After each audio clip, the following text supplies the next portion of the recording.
Hey guys, what's up? How's it going? This is Cloud8, and we are on part 13 of our Endless Space Let's Play tutorial critical review series, basically. So, been looking a little bit on and off at the ship designer for a while, and off screen between parts 12 and 13 I took a pretty thorough look at it, and I realized that I have been doing things probably at best not optimally, and at worst just plain wrong. So I want to show you basically what I've kind of found and how I would go about designing a ship from now on. So you come into the ship design view, and obviously at the beginning of the game you only have a few different, you have to pick a class selection. So what type of ship are you going to design? Or which body are you going to use? The hull. Which hull are you going to design off of? And now we've researched a couple extra ones, but basically whichever you have to pick from up here. And it's important to look at what it's telling you here. So again, the great pop-ups that Endless Space has when you hover over just about anything. So this XIII class, a couple things it says: effects, ×3 hull weakness, minus 50% support module, civilian tonnage, and plus 50% weapon module tonnage on ship. Okay, so what does that mean? Basically, and then it tells you role colonization, right? So what it's telling you there is that now if we look, it's a colonization ship. So what makes it good at colonizing? So look at the tonnage. If we wanted to add, this is the colonization module, civilian. If we wanted to add colonization module to this ship, it's going to cost 55 tons, and remember, you can only put X number of tons on each of these different ship classes, and obviously the bigger ones can carry more. You see 220 versus 88. But what did you see when we went to this one? Well, all of a sudden this civilian tonnage module costs 82 tons. Same module, different ship, but because this one says minus 50% support module, that means that it costs 50% less to put a civilian support module on this ship than it does the standard. But on the flip side, it costs 50% more to put a weapon module on this ship. Whereas here, so like let's look. Okay, so weapon. Now remember, okay, well anyway, long range, we've got set up long range kinetic is 15 tons on this ship because it has plus 50% weapon module. But if we go here, it's only plus 10 because this ship is using a default weapon module. It doesn't have any pluses or minuses under its effects towards weapon modules. So it costs 10, whereas here, on this class, this hull, it costs 50% more than the base value to put a weapon module on the ship in tonnage points. So basically, these are modifiers to the amount of space these modules are going to take up on your ship. So if you see a minus 50%, that means you can have, in effect, 50% more of whatever follows. So in this case, 50% more civilian tonnage support modules on this ship than on a regular standard ship with no pluses or minuses. So in other words, when you're looking, then the rest of them aren't as useful because you see roll here at the bottom is multiple, multiple, multiple, and multiple. So not super descriptive, but this one kind of points you in the right direction. It says role colonization, and that makes sense because it costs 50% less tonnage to put a civilian colonization module on this class, this hull of ship. So the first thing you want to do is, what kind of ship are you designing? So, if we're going to design, let's say we just want to design a basic, patrol ship or whatever. So this probably is not our best bet, right? Because it costs 50% more than average to put weapons on this class of ship. So that's not what we want. Now over here, here we have plus 50%. So this one actually costs 50% more to put on a civilian module. So again, to illustrate that, support, here's civilian, so this costs 165 tons, so we can't even fit a civilian module on this Deca class hull. But if we go back to the XIII, it's 50% less to put one on, so it only costs 55. But the benefits of the Deca here are that it costs 25% less to put on a scout module. So here you see it costs 22 weight, and over here it costs 30. So you're getting a 25% bonus on the Deca class. So this would be a good hull design for a scout ship. And that's what I did, you'll see. And then finally over here, I think these are the 3 base ones you start out with, if I'm not mistaken. The Kilo hull, here it costs 25% less to put on weapon modules, but 50% more for a civilian one. So again, not a good choice, not even an applicable choice at all for a civilian colony ship because it won't fit because of that penalty. However, weapons, 8 versus 15. So here, this would be your good pick from the base 3 smaller ship models for some sort of battle or patrol ship, because it costs, you get a 25% bonus or reduction in size on missile module, or not missile, any weapon modules for this type of ship. So that's what those are telling you. There are pluses and minuses. Now for these smaller ships, they all say ×3 hull weakness. Now it's described in the manual in a formula, but generically you want that number before the hull weakness to be smaller, because the larger that number is, the more, generally speaking, the more damage is going to be done to your ship in a battle. So you can see these 2 larger ship classes that I've unlocked, they have ×2 hull weakness, so that modifier is less. The damage that they take is generally less. Anyway, so what do you want to design? Okay, we say we want to design a patrol ship or a small fighting ship. So this would be our best bet, right? Because we get a 25% reduction in weapon size, and it's a ×3 weakness versus ×2. So, but say we didn't have these unlocked. This is your best bet of these 3 for a fighting ship. Now you come down here and name, that's obvious. Class is just repeating what we know up here. Cost, this is how many industry points it's going to take to build your ship, and you see as you add more things, you know, that price goes up naturally. That makes sense, right? That's pretty obvious. Now resources, so for this special, again, you can change the class.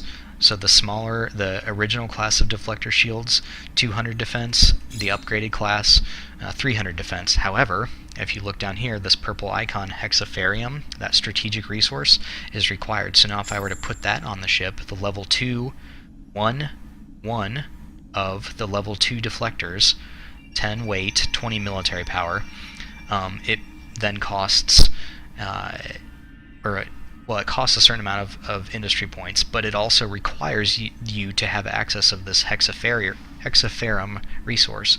So if you don't have any planets or systems with that resource, and you're not trading to get it, you wouldn't be able to build this ship, and it'll show you that. For instance, like these support modules, these bombs, they require I can't even pronounce that, to be honest with you, but whatever that resource is there, that yellow circle through it, it's saying, hey, you don't have this right now, so you're not going to be able to build this ship. You can design it all day, you can design it, but you're not going to be able to build it, is what that's telling you.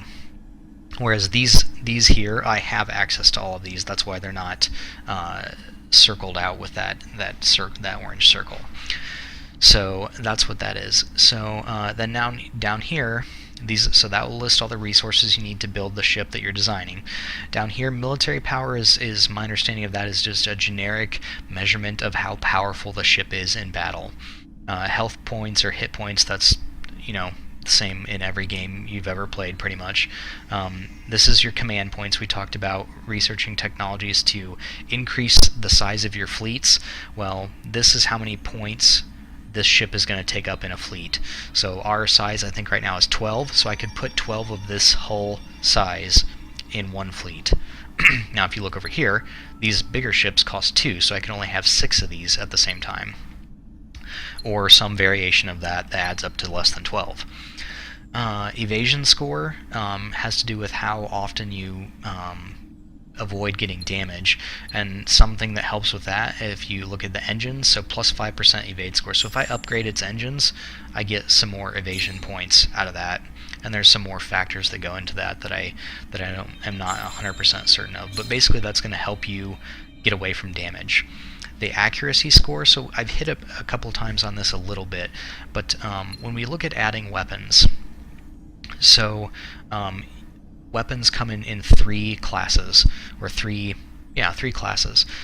Kinetic, so like your mass driver, kind of like bullet, basically. Think of bullet. Beam is like your laser, essentially, and then missiles are long range. Now, from the manual, each of these types of weapons, you can tell it. So I can make a long range ship, right? And I can set all these weapons to be long range, and I can put one of each on this ship. So now I've got one, that's the little number 1 there, one missile, one laser, and one bullet, for kinetic weapon. Now look at the sizes. So 10, 9, 8 at long range, right? Your missile is going to be more effective. Let me see if I can pull up my little chart that I have real quick, just so I'm telling you the right information. Again, this is from the manual, if I can find it. Anyway, let me see if I can find that quick. But the generic point, I'm trying to find out on my iPhone, but I'm not having any luck. What I'm trying to get across here is that depending on what you set, because you can change these, it changes a couple parameters. So missiles are your primary long-range weapon, and they are, like I said, I don't have that table right in front of me. Let me see if I can search for it. They are more accurate at long range, and the reason that it's for balance, basically, I guess. Sorry, I'm stalling until I find that table. Okay, here we go. So missiles, you primarily want them to be long range, because missiles at the long range are 90% effective. Missiles at the medium range are 70%, and at the short range 40% effective. Now, if we switch over to beams, or lasers, at the long range they're only 50% effective. So this weapon is 50% effective in the configuration it's set up here. This weapon right now is 90% effective. This one, kinetic, at the long range is only 20% effective at the long range. So ideally, we would want to change this to medium range, because lasers are 90% effective at the medium range. So that would be what we would want to do, essentially. Or I say effective, but accurate, I guess, is the way the table is describing it. And then same thing over here. These weapons are 90% accurate short range, so kinetic, 90% accurate short range, 40% medium, and 20% at long. So another side effect, and it's, I think, maybe most noticeable on the kinetic weapons, is if I make it a long range weapon, I've doubled the weight. And that makes sense. Like, if you want to shoot a bullet further, it's going to take a larger gun, right? So a pistol will not shoot as far as a rifle, and a rifle's heavier. So, okay, think of it like that, if that helps you. So it changes your military power too, based on how much weight that's taking up on the ship. But anyway, just know that you can set whatever range you want, but it affects not only the size, but the accuracy of those individual weapons. So beams, ideal for medium, missiles, ideal for long, and kinetic, ideal for short range. So you can set all that stuff up, whatever you think is best, and whatever tactics you think are going to work best. Then you've got all kinds of different support modules. Same effect applies, just hover over it to see what it's going to do for you or your ship. And then pick those as appropriate. Now here, special. So again, tonnage. You add everything up until you can't. So I could basically make a ship that has 14 kinetic guns on it, right? But that's all I can fit. I can't fit anything else. And then reset, we'll just go back to normal. Excuse me. Sorry about that. And then special, you have to have so many special slots. So this particular ship has 2 special slots, so we could put a bomber and a fighter on it. And again, these change, so you can have balanced ones, ones that are set for battle, and ones that are more set for invasion. So depending on, so if you set ones for invasion, you're probably going to have a little bit more. Here's your invasion military power. You're probably going to have a little bit more of that, and you can see that go up. So if I change bombers to invasion, I get 290 invasion power, whereas if I made them battle, so like attacking other ships, I only get 130. So you can specialize your your fighters and bombers here as well. And then point defense defends against fighters and bombers, but it also takes up one of those slots. And then again, tonnage still applies. So basically, big picture for that, the point I was trying to get across is I think I was kind of describing it incorrectly before, so I wanted to clear that up, so I'm not leading you astray for too much longer, although we're already 13 videos into the series, so I apologize for that. But big picture, what do you want to do with the ship? Decide that. What kind of ship are you designing? Look at which of the hulls is going to give you your best bang for your buck for that mission that you're designing a ship to. Name it whatever you want. Look at how much it's going to cost to make it, if that's a factor for you. If you don't have a lot of production, maybe it's best to kind of get the best bang for your buck. So don't design something that's full, design something that gets the job done with the least amount of cost in industry output for you. And then look at the effects of changing different modules and different settings on them, and see what that gives you as far as these numbers down here. Command points, how many ships you can put in a fleet, evasion score, just relatively how much damage you're going to be able to avoid, how maneuverable sort of is the ship.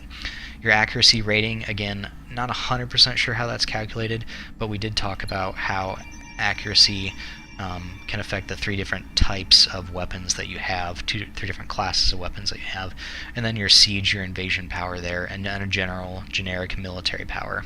So that is how I would go about designing a ship, were I to do it again. But as you can see, I kind of upgraded my stuff off screen while I was teaching myself that and trying to make it a little bit more clear to you guys. So I apologize if I confused you, because I was certainly confused myself for quite some time there, but I think we've got it now. So hopefully we can get a leg up on the AI, and we'll continue on now. So hopefully that clears up some of the things for you. And again, apologize for leading you astray a bit, but we'll try to keep going and recover from my somewhat less than ideal ship designs. So that being said, now that I have good ship designs, if you look, let's see, my siege carrier that I designed, it has a siege score in the top right, just under the picture of that hull, of nearly 2,500.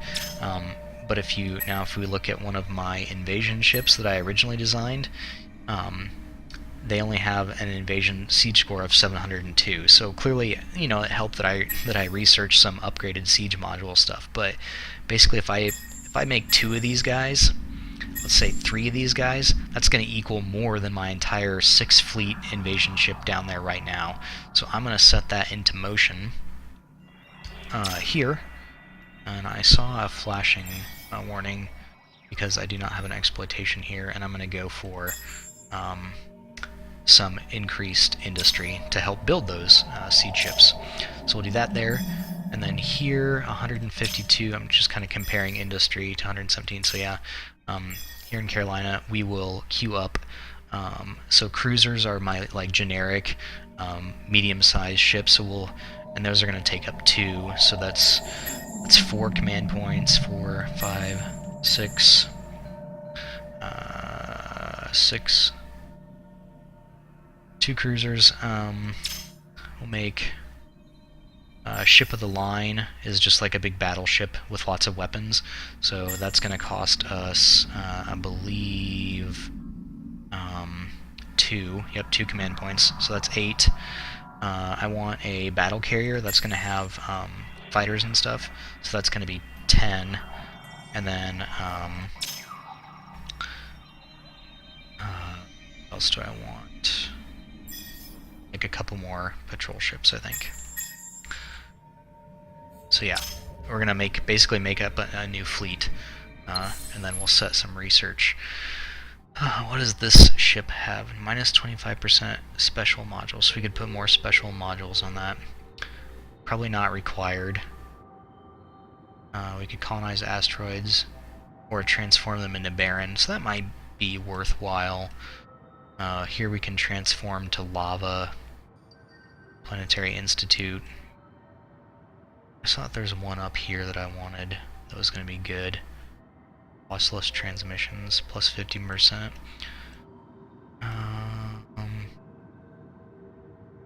What's this one? Reflective armor.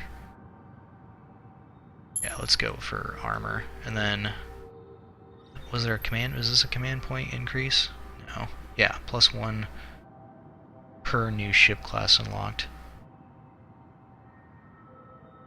So we may look at that. So that'll be the setup for the next couple turns as we produce some stuff. We'll keep these fleets here for now.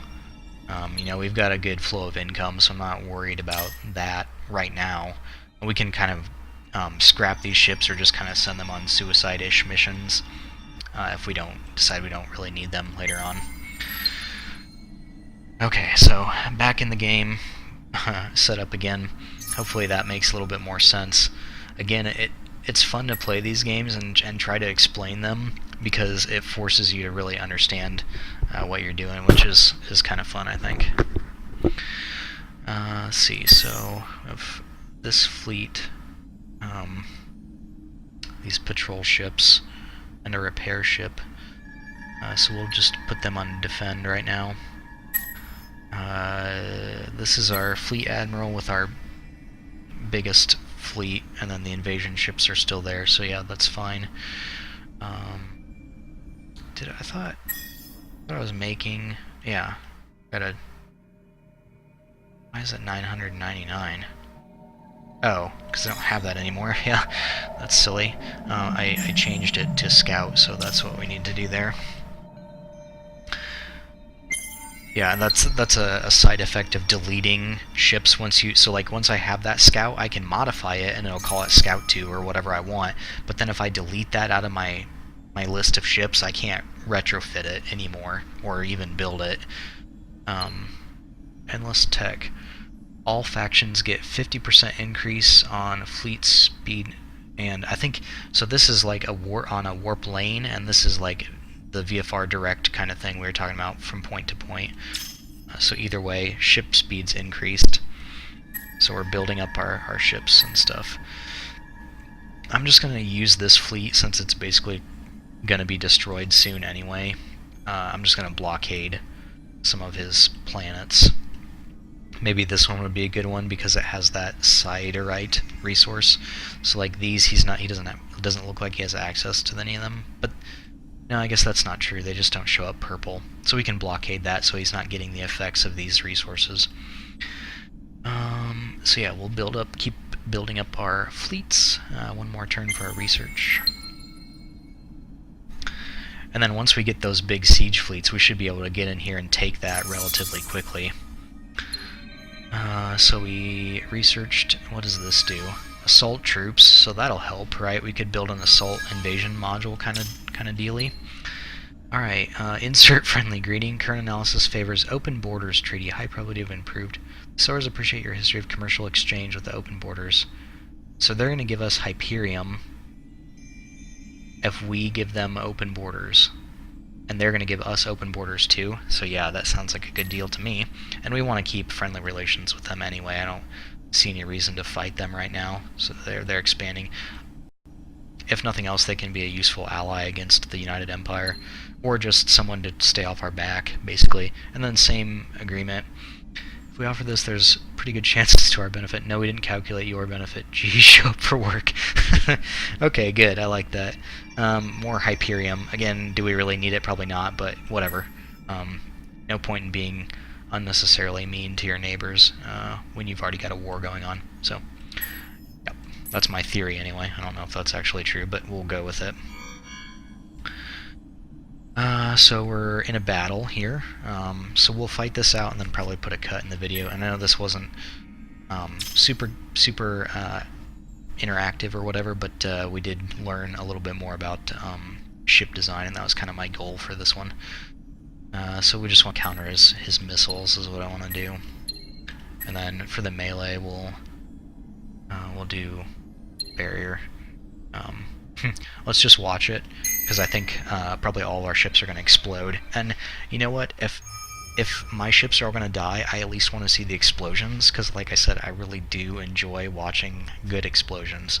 So if I'm going to lose the battle, I want to at least see the explosions. That's the way I figure it anyway. So we'll sneak on over here to our side, to our fleet. Alright, so we both played the same card, and it's both effective. Of course, we don't really have any missiles, so he's not going to get that much effect out of it, right? Of course, it's all pretty much a moot point, because we're going to get exploded by these missiles. Yeah, but we're doing some decent damage to him, so... Yep. We may actually win this. Because now we're, again, like we talked about, the effectiveness of the missiles goes down the closer they get. So he's already, like, he's already shot his bull, like, that was it. And, you know, if he can't get those missiles to connect with us at the long range, then he's going to end up losing. So we did, you see some of those missiles there, so we had some good defense against them. But anyway, we did get to see a couple explosions, so that's the important part, really. So yeah. Took care of that fleet.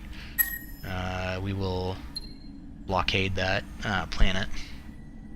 So we'll put in a cut here, and so thanks for watching. Hopefully you learned a lot on that one, and we'll continue to keep trying to get better. But until then, fly safe and game on.